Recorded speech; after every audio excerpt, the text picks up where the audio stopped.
In this session, we'll look at the amazing God of history.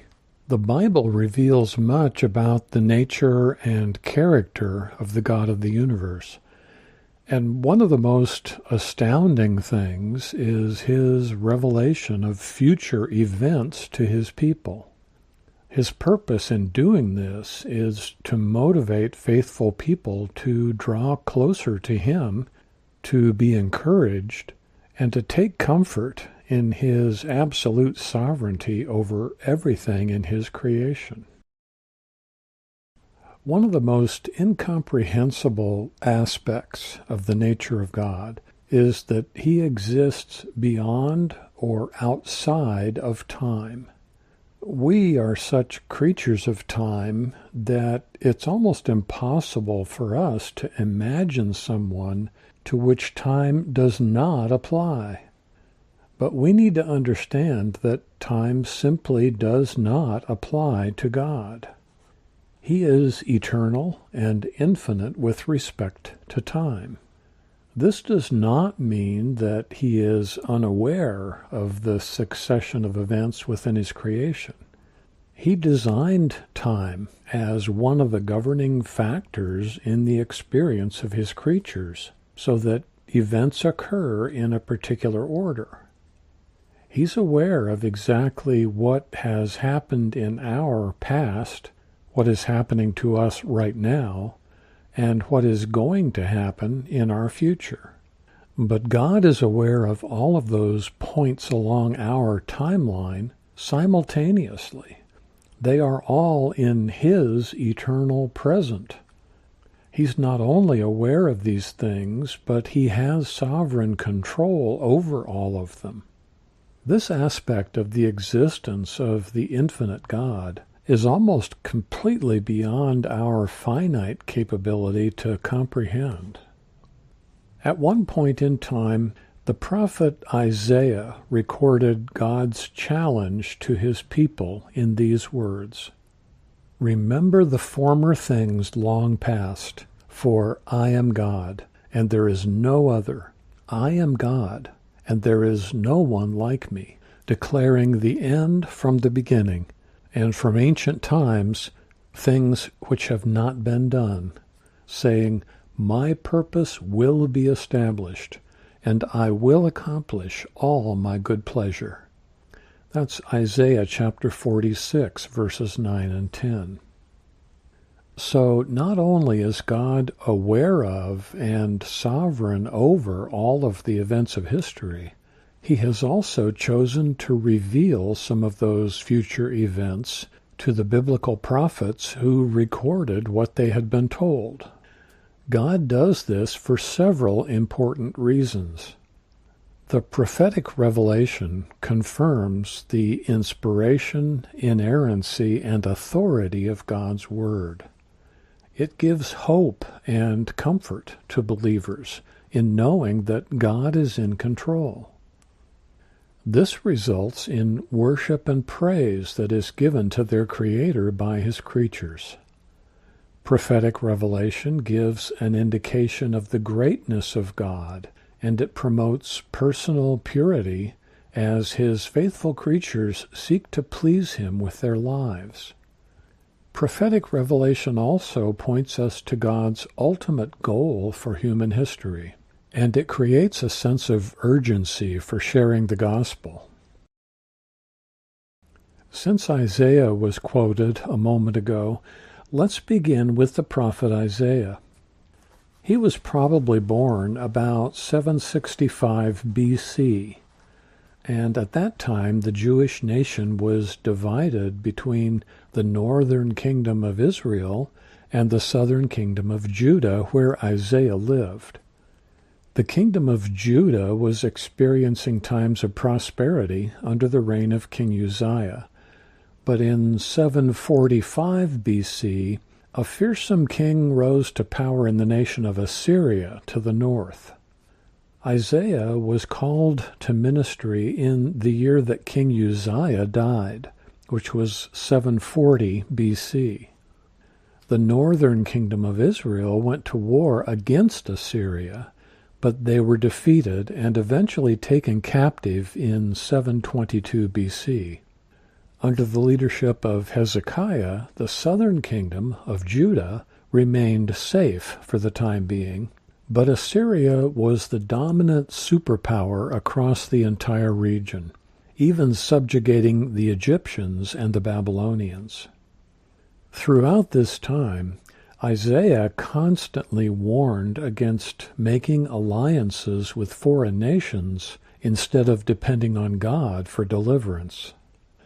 When the Assyrians again threatened the southern kingdom of Judah in 702 BC, Hezekiah resorted to prayer, and God spared the Jews.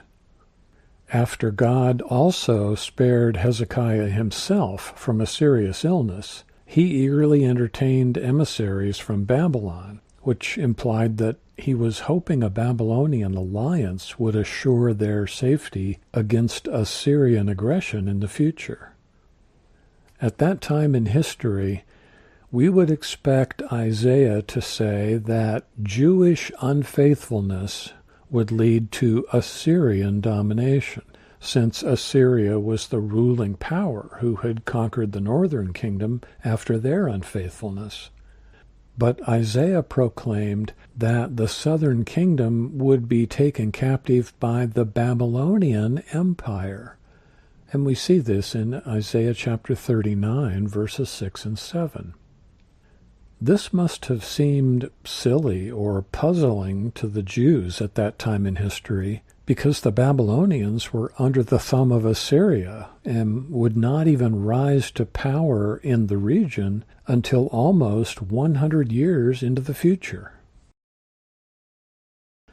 Not only did Isaiah foretell the Babylonian captivity of the Jews, which would involve a series of deportations in the future between 605 and 586 BC, but God allowed him to see beyond that captivity to the time when the Jews would be allowed to return to their homeland and to rebuild their temple.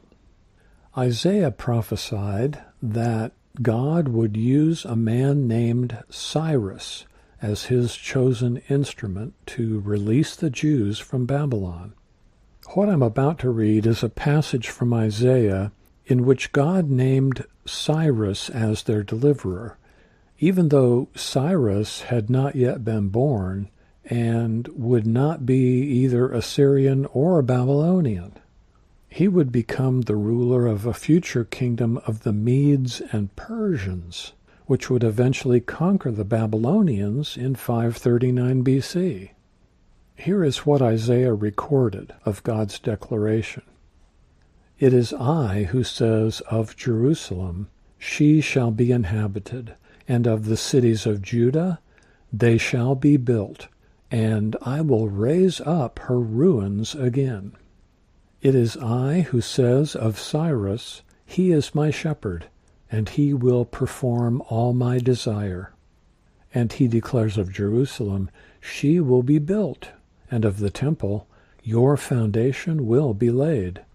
Thus says the Lord to Cyrus, his anointed, whom I have taken by the right hand, so that you may know that it is I, the Lord, the God of Israel, who calls you by your name.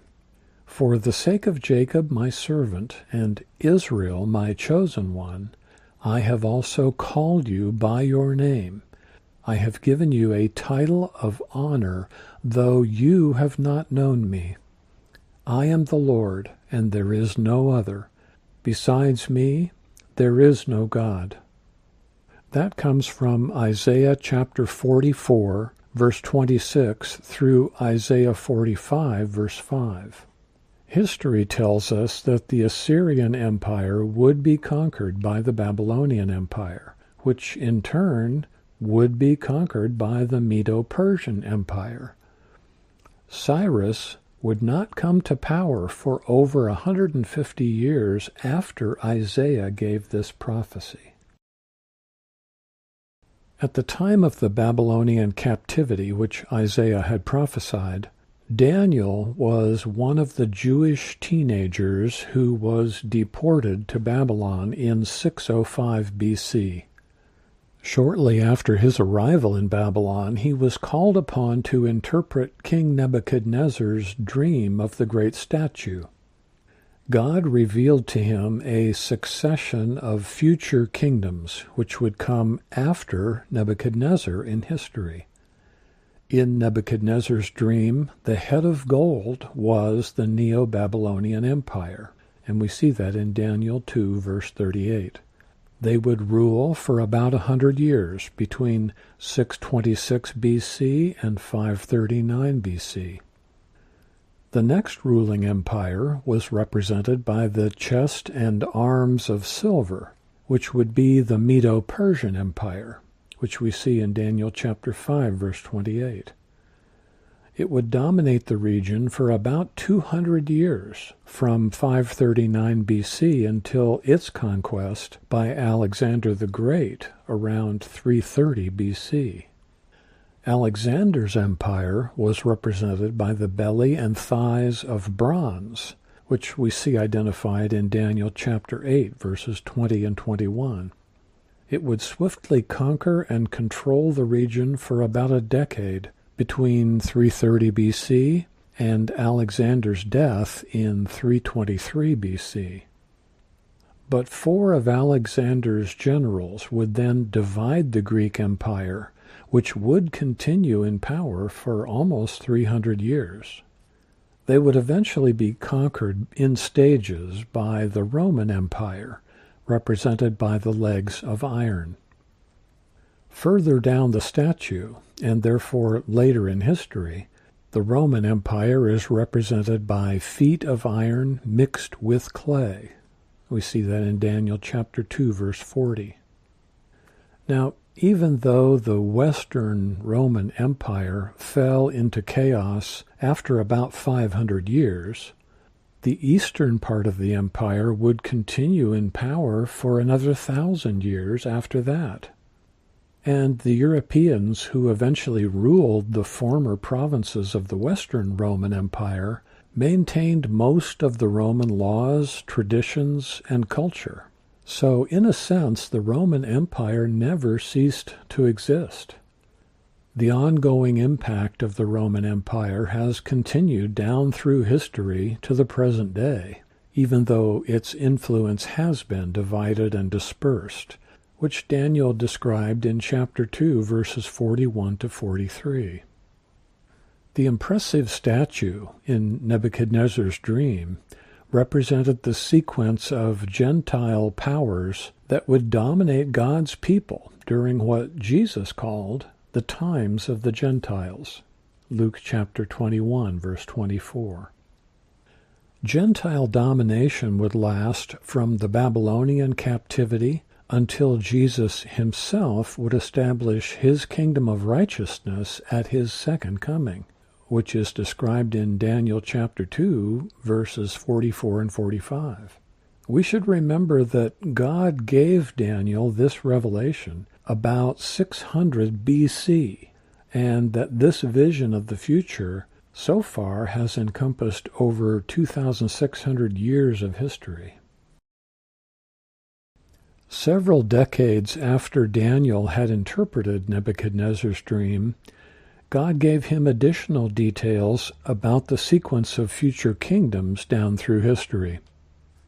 That vision would occur around 550 BC, during the first year of the reign of Belshazzar, the final Babylonian king. In his vision, Daniel saw 4 great beasts. The first was like a lion that had wings like an eagle, which we see in Daniel chapter 7, verse 4, and it represented the Babylonian Empire. The second beast was like a bear, with one side higher than the other, Daniel chapter 7, verse 5, and it represented the Medo-Persian Empire. The third beast was like a leopard with 4 wings and 4 heads, Daniel chapter 7, verse 6, which represented the Empire of Greece. The fourth beast was unlike any known creature, having 10 horns, bronze claws, large iron teeth, and huge feet. It trampled and devoured the other kingdoms, which we see in Daniel chapter 7, verses 7 and 8. This fourth beast represented the Roman Empire, and Daniel's vision of this beast indicates that its influence would continue and be revived as the controlling world power during the final phase of the times of the Gentiles. After the beasts, Daniel saw that one like a son of man was given dominion, glory, and a kingdom, that all the peoples, nations, and men of every language might serve him. His dominion is an everlasting dominion, which we see in Daniel chapter 7, verses 13 and 14.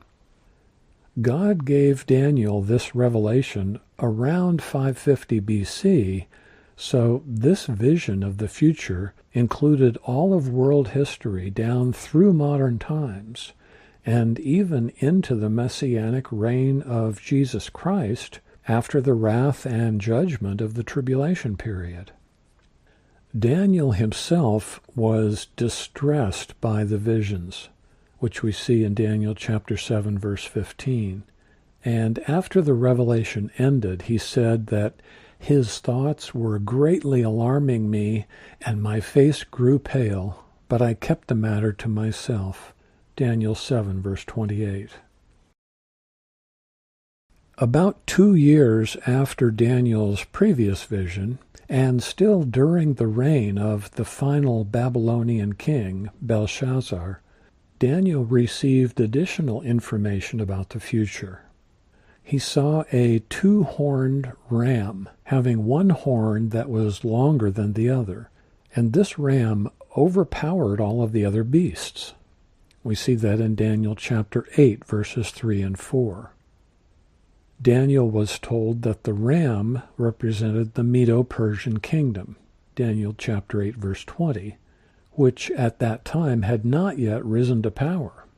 But it would eventually conquer the Babylonian Empire in 539 BC. Again, we should remember that at the time he received this revelation, Daniel was serving in the Babylonian kingdom, which would remain in power for at least another 10 years before being overthrown. That fact alone is amazing, but Daniel's vision went further.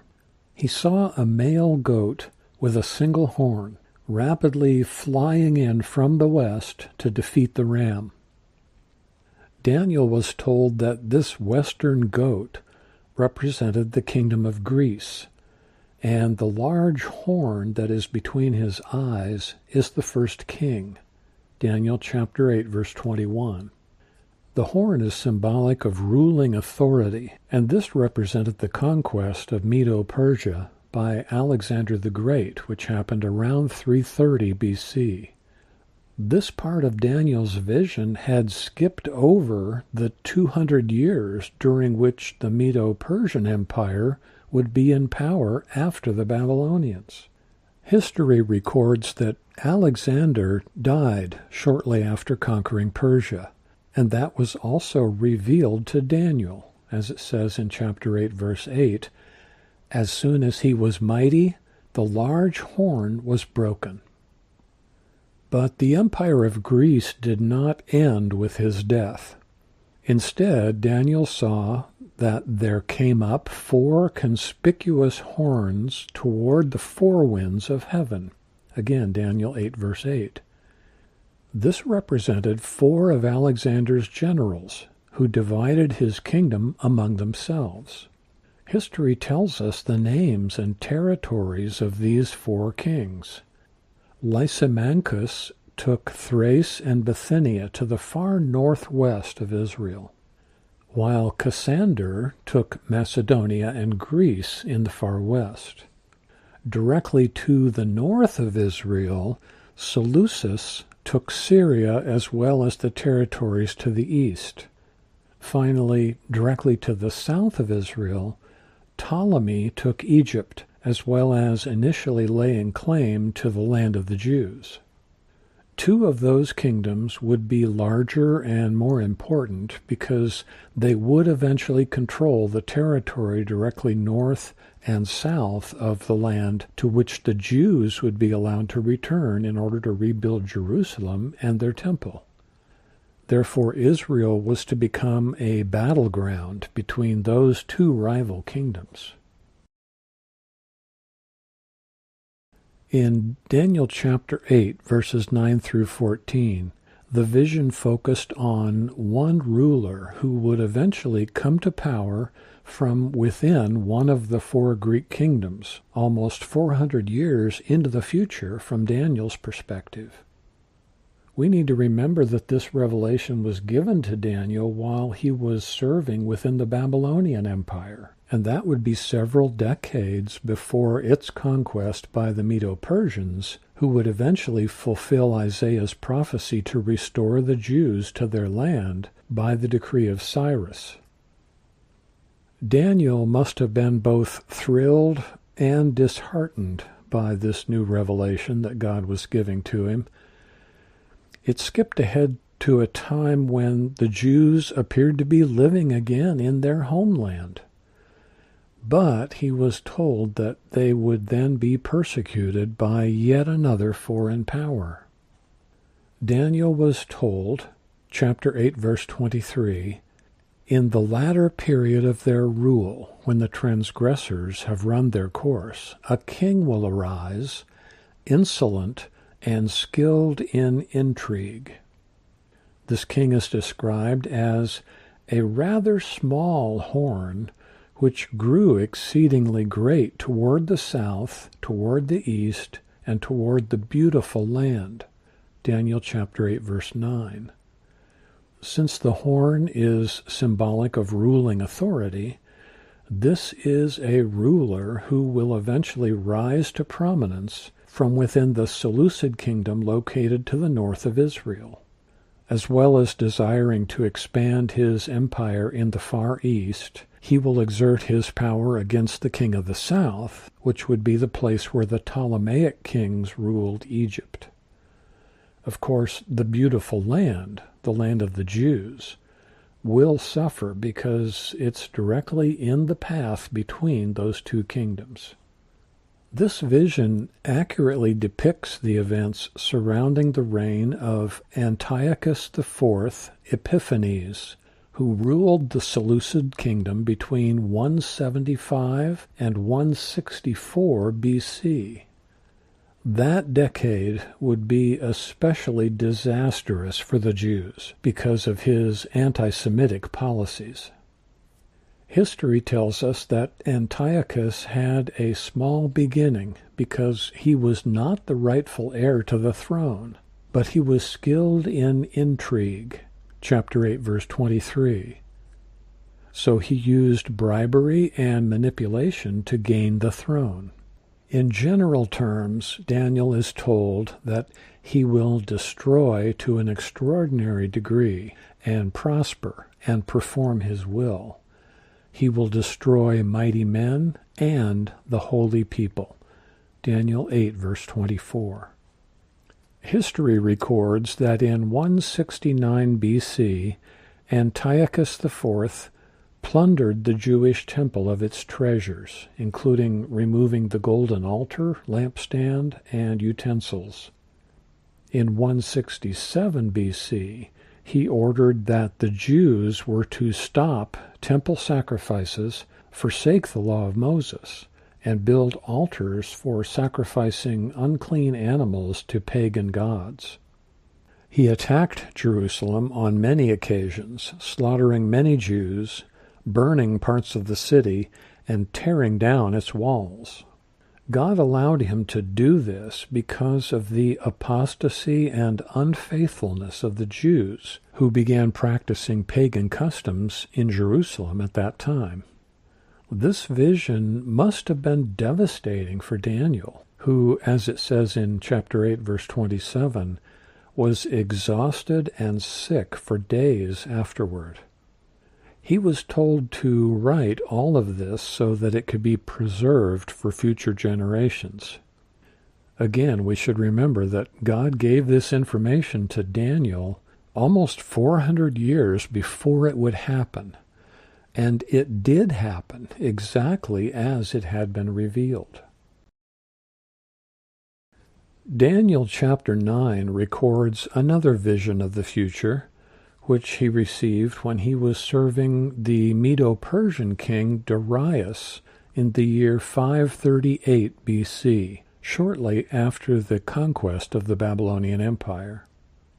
Daniel had studied the earlier prophecies of Jeremiah, which predicted that the Babylonian captivity of the Jews would last for 70 years, which we see in Jeremiah 25, verses 11 and 12, as well as chapter 29, verse 10.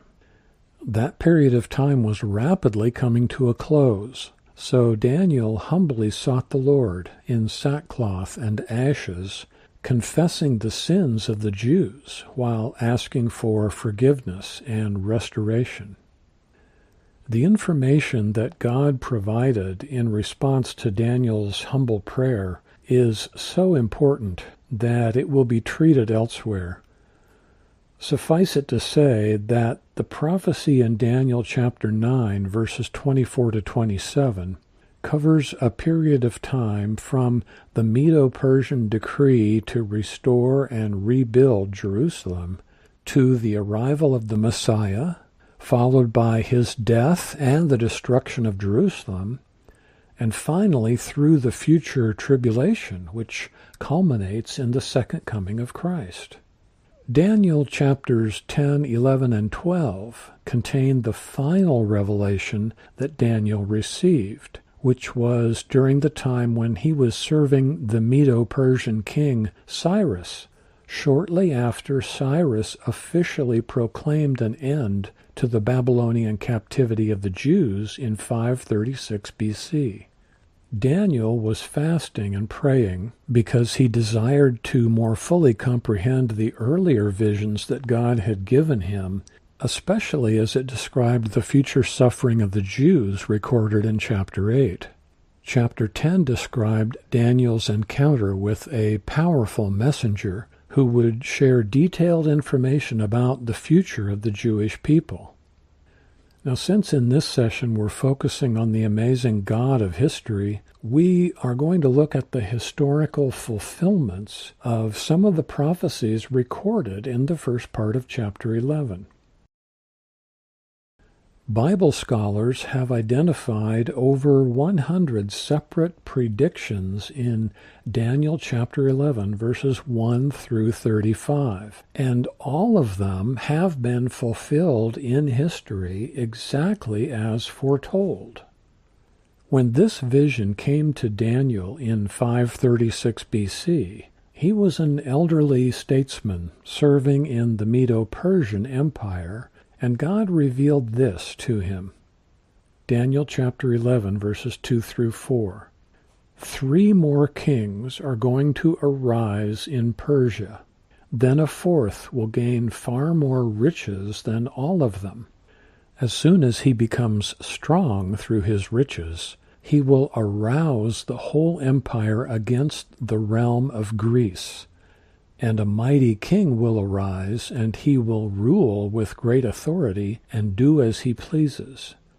But as soon as he has arisen, his kingdom will be broken up and parceled out toward the 4 points of the compass, though not to his own descendants, nor according to his authority which he wielded, for his sovereignty will be uprooted and given to others besides them. Here Daniel was told that following Cyrus, there would be 3 more kings before another important Persian king would rise to power. That would be Xerxes the First, who reigned from 486 to 465 BC, and he was known as Ahasuerus in the book of Esther. Xerxes became famously wealthy and prepared a huge army in order to invade Greece in 480 BC. His attempt to conquer Greece ended in disaster, but the Greeks never forgot that devastating war. Almost 150 years later, it would motivate Alexander the Great to retaliate by attacking Persia, starting in 334 BC. Although there would be several more Persian kings after Xerxes, Daniel's prophecy skips them in order to focus on the Greek Empire from that point forward. The mighty king of Daniel 11 verse 3 refers to Alexander the Great, and Daniel had already been told about the rulers of the kingdoms that would be, according to verse 4, parceled out toward the 4 points of the compass after his death. Starting in verse 5, Daniel will give quite a bit of detail about the 150-year-long struggle between the kingdoms of Syria to the north and Egypt to the south from the perspective of the land of the Jews. The reason for going through this detailed section of Daniel's prophecy is so that we can see for ourselves how God is sovereign over time and events, and so that we can give him all the glory and praise he deserves as the God of history. In the left-hand column of this chart, we see Daniel's prophecy, which was given in 536 BC. Then in the right column, we see the historical fulfillments that correspond to each of the predictions from Daniel's prophecy. Beginning in verse 5, Daniel said that the king of the south will grow strong, along with one of his princes, who will gain ascendancy over him. Now Ptolemy the First was the king of Egypt, the king of the south, and he gave refuge to one of the other powerful Greek generals named Seleucus the First. Seleucus would eventually defeat another rival general for total control of Syria and all of the eastern territories, all the way to the border of India. So the Seleucid kings became the kings of the north. In verse 6, Daniel said, "They will form an alliance, and the daughter of the king of the south will come to the king of the north, but she will not retain her position of power." We know from history that Berenice, the daughter of Ptolemy II, the king of the south, married Antiochus II, the king of the north, but Antiochus's divorced wife, Laodice, had them both murdered. In verse 7, Daniel had said one of the descendants of her line will arise in his place, and he will come against their army and enter the fortress of the king of the north. Well, this corresponds to what happened when Berenice's brother, Ptolemy III, defeated Seleucus II to avenge his sister. In chapter 11, verse 8, Daniel said, "Their gods, with their metal images and their precious vessels of silver and gold, he will take into captivity to Egypt." And history tells us that Ptolemy III, the king of the south, returned to Egypt with the spoils of war. In verse 9, Daniel said, "Then the latter will enter the realm of the king of the south, but will return to his own land." This corresponds to the time when Seleucus II, the king of the north, failed in his attempt to retaliate against the king of the south. Daniel goes on to say that his sons will mobilize and assemble a multitude of great forces, and one of them will wage war up to his very fortress. Seleucus II had 2 sons, Seleucus III and Antiochus III, and they would retaliate against Egypt. Antiochus did take Judea and Phoenicia from Ptolemy IV, the king of the south. Then in verses 11 and 12, Daniel said, "The king of the south will go forth and fight with the king of the north. Then the latter will raise a great multitude, but that multitude will be given into the hand of the former." This describes the Battle of Raphia, which occurred in 217 BC. Ptolemy IV, king of the south, won that battle, but he did not pursue Antiochus, the king of the north, or subdue the northern kingdom. He simply returned to Egypt after the battle. In verses 13 through 15, Daniel said, "The king of the north will again press on with a great army. The violent ones from among your people will also lift themselves up, and the forces of the south will not stand their ground." This describes a time in history when Antiochus III, king of the north, was joined by pro-Greek Jews when he attacked Egypt. They were victorious at the Battle of Paneas in 200 BC. Verse 16 says, "He will also stay for a time in the beautiful land." During that previous battle, Antiochus III, king of the north, did gain control of Israel from the Ptolemaic kings. In verse 17, Daniel says, "Bringing with him a proposal of peace, he will also give him the daughter of women to ruin it, but she will not take a stand for him or be on his side." This describes a historical fulfillment when the daughter of Antiochus III, king of the north, married Ptolemy V in a peace treaty.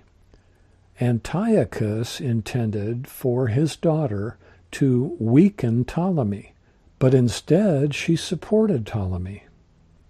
In verse 18, Daniel said, "He will turn his face to the coastlands and capture many, but a commander will put a stop to his scorn against him."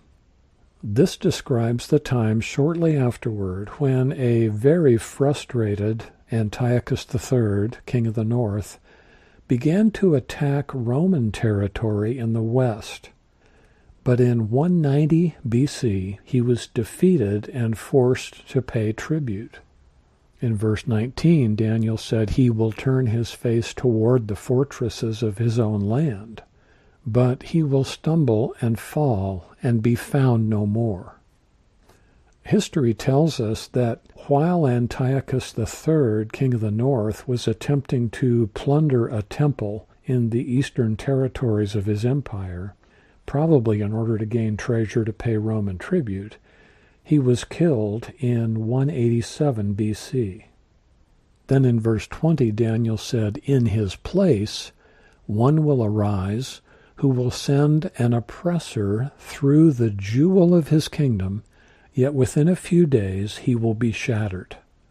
The son of Antiochus III was Seleucus IV, king of the north, and he sent a man named Heliodorus to plunder the Jerusalem temple.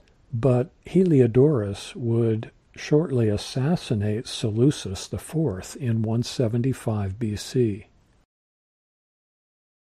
The next section of these verses give us details about the reign of Antiochus IV, called Epiphanes.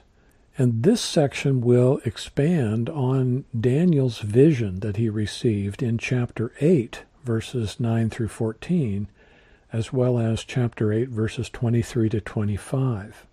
So here in Daniel chapter 11, verse 21 says, "A despicable person will arise, on whom the honor of kingship has not been conferred. But he will come in a time of tranquility and seize the kingdom by intrigue." Antiochus IV usurped the throne of the kingdom of the north. He killed Heliodorus and had his young nephew, who was the rightful heir, assassinated. In chapter 11, verse 22, Daniel said, "Forces will be flooded away before him, and also the prince of the covenant." Well, Antiochus IV, king of the north, defeated Ptolemy VI, king of the south. He also deposed the rightful Jewish high priest, a man named Onias III, and he auctioned off or sold the office of high priest to Jason in 175 BC. Chapter 11, verse 23 says, "After an alliance is made with him, he will practice deception, and he will go up and gain power." This describes the time when Antiochus IV pretended friendship with Ptolemy VI, but he was plotting to take over all of Egypt. Verse 24 says, "He will accomplish what his fathers never did. He will distribute plunder, booty, and possessions among them." Antiochus Epiphanes began to control the weaker cities of Egypt. He was known for distributing money as bribes to gain favor. In verses 25 and 26, Daniel said he will stir up his strength and courage against the king of the south with a large army. So the king of the south will not stand, for schemes will be devised against him. Those who eat his choice food will destroy him, and his army will overflow, but many will fall down slain. In order to gain complete control of Egypt, Antiochus Epiphanes attacked Ptolemy VI in 170 BC. Ptolemy was actually captured, and his army was defeated, partly because his own officials betrayed him. Verse 27 says, "As for both kings, their hearts will be intent on evil, and they will speak lies to each other, but it will not succeed." Antiochus and Ptolemy pretended to cooperate, but neither of their plans were going to succeed. In verse 28, it says, "He will return to his land with much plunder, but his heart will be set against the holy covenant." This describes what happened while Antiochus Epiphanes was at war in Egypt. The Jews revolted against the pro-Greek rule that Antiochus had set in place. So Antiochus marched north on his way home and plundered Israel. History tells us that he killed 40,000 Jews when he put down the revolt. Verses 29 and 30 say he will return and come into the south, but this last time it will not turn out the way it did before, for ships of Kittim will come against him. Again, history tells us that in 168 BC, Antiochus Epiphanes heard that his nephews, Ptolemy VI and Ptolemy VIII, kings of the south, agreed to unite and co-rule Egypt. So Antiochus again attacked them. This time, Roman warships were sent to stop Antiochus, and he was forced to retreat. Verse 31 says, "Forces from him will arise, desecrate the sanctuary fortress, and do away with the regular sacrifice, and they will set up the abomination of desolation." So on his way back to Syria, Antiochus Epiphanes again plundered Israel, forcing the Jews to stop temple sacrifices and to forsake the law of Moses. He desecrated the temple by erecting an image of Zeus and sacrificing a pig on the altar. Verse 32 says, "By smooth words he will turn to godlessness those who act wickedly toward the covenant. But the people who know their God will display strength and take action." So Antiochus Epiphanes was able to persuade many Jews to accept the Hellenization of their society. But there were also many who would remain loyal to their traditions, and this included the Maccabees and their followers. Verse 33 says, "They will fall by sword and by flame, by captivity and by plunder for many days."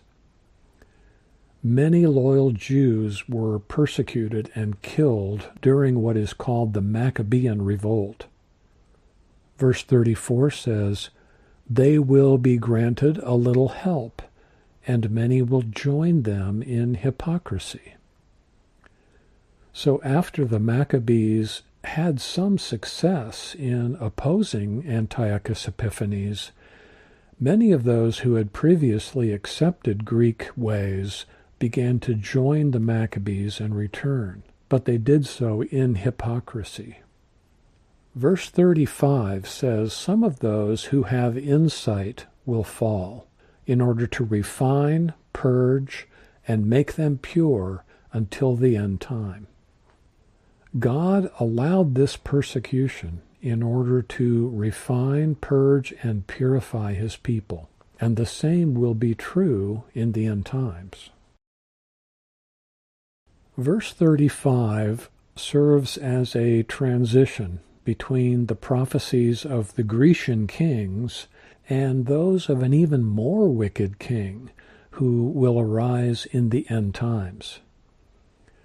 Daniel chapter 11, verses 36 through 45, details the activities of a future wicked ruler of whom Antiochus Epiphanes was only a mild foreshadowing. Starting in verse 36, Daniel is given revelation that skips forward in time to the conclusion of the times of the Gentiles during the tribulation. That will be culminated by the second coming of Christ in judgment and glory. Now, in this session, we've been looking at the revelation of historical events that were yet future to the time at which they were given to each of the prophets. Our purpose for doing this has been to learn more about the amazing God of history, who sits above time and is sovereign over all the times of our lives. In the words of Psalm 31, "But as for me, I trust in you, O Lord. I say, you are my God. My times are in your hand." Psalm 31, verses 14 and 15. God is indeed great and greatly to be praised.